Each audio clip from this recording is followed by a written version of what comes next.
हमारे देश में करीब 20 करोड़ मुसलमान रहते हैं।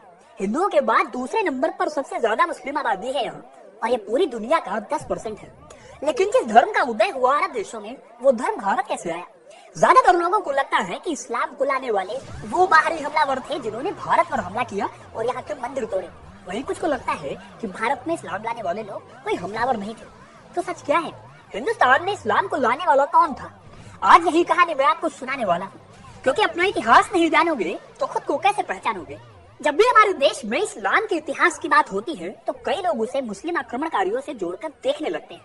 उन्हें लगता है कि इन हमलावरों ने तलवार के दम पर न सिर्फ मंदिरों को तोड़ा और लूटा, बल्कि उन्होंने इस्लाम को भी यहाँ पर जबरन फैलाया। लेकिन सच्चाई इससे थोड़ी अलग है। देखिए, भारत में इस्लाम 3 दरवाजों से आया था।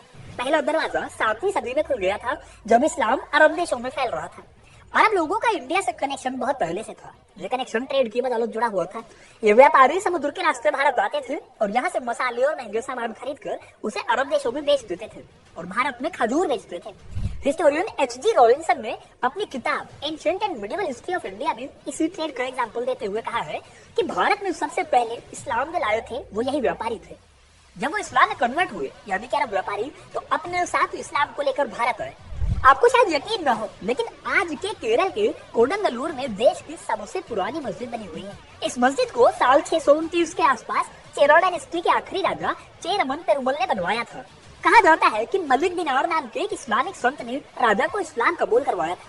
यानी कि पेरुमल ने कन्वर्जन तलवार के दम पर नहीं, बल्कि इस्लाम से प्रभावित होकर किया था। इस तरह से अरब के लोगों ने यहाँ बसना शुरू किया और साउथ इंडिया में इस्लाम की शुरुआत हो गई। वैसे आपको ये भी बता दूं कि इस टाइम तक पैगंबर मोहम्मद जिंदा थे और इस्लाम को पूरी दुनिया में फैलाने का काम कर रहे थे। इस तरह से 8वीं सदी तक लगातार मालाबार के इलाके में अरब के मिशनरीज ने इस्लाम को फैलाया। इस काम में राजा ने भी खूब सपोर्ट किया। उन्होंने अपने राज्य में मस्जिद बनाने की इजाजत दी, इंटर रिलीजियस मैरिज की परमिशन दी और इस्लाम को फैलाने में इससे खूब मदद मिली। ठीक इसी तरह से जो हमारा लक्षद्वीप है, यहाँ पर भी इस्लाम साल 661 में पहुंचा। उबैदुल्लाह नाम के एक मुस्लिम संत यहाँ पर आए और उन्होंने इस्लाम की शिक्षा देनी शुरू की। यहीं पर अंद्रोट नाम के एक आइलैंड पर उनकी कब्र बनी हुई है, जो कि यहाँ पर काफी पवित्र जगह मानी जाती है। हालांकि इसके अलावा भी कई और कहानियां कही जाती हैं, जिसमें बताया जाता है कि सबसे पहले इस्लाम गुजरात के एरिया में आया था। कहा जाता है कि गुजरात से 2 लोग इमाम मुंतसिर के दरबार में गए और उनकी इस्लाम की शिक्षाओं से वो प्रभावित हुए। वहां पर उन्होंने इस्लाम को कबूल किया। फिर उसके बाद वो वापस गुजरात आए और यहाँ से इस्लाम उन्होंने गुजरात में फैलाना शुरू किया। लेकिन ये गुजरात की लोकल कहानियों का हिस्सा है, इसका कोई बहुत ठोस सबूत हमें नहीं मिलता।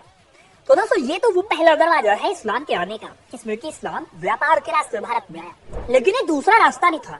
इस रास्ते में युद्ध था, कई मंदिरों को टूटना था और जबरन धर्म परिवर्तन भी था। ये दौर शुरू होता है 8वीं सदी की शुरुआत से। पैगंबर मोहम्मद की मौत को 1 सदी बीत गई थी। इस्लाम को फैलाने का जिम्मा अब उमय्यद खलीफा के हाथों में था।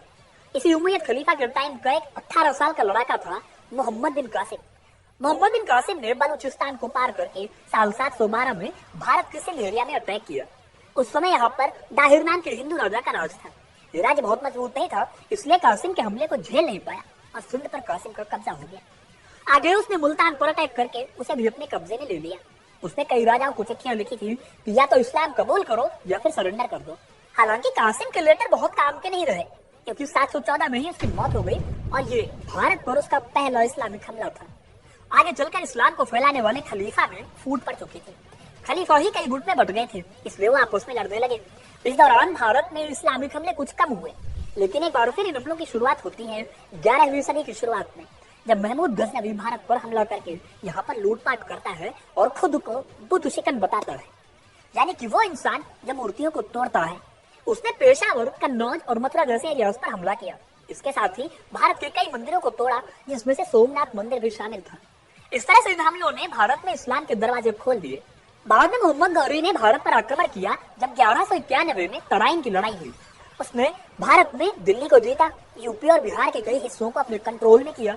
इसी दौर में बख्तियार खिलजी ने नालंदा यूनिवर्सिटी को आग के हवाले कर दिया और जब मोहम्मद गौरी ने गुलाम वंश के कुतुबुद्दीन ऐबक को दिल्ली की गद्दी सौंपी, तो फाइनली भारत में इस्लामिक शासन की स्थापना हो गई। दिल्ली में सुल्तान का राज हो गया।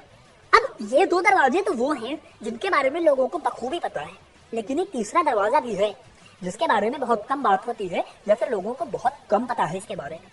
इस दरवाजे ने भी भारत में इस्लाम को फैलाने में मदद की। ये दरवाजा था सूफीवाद का दरवाजा।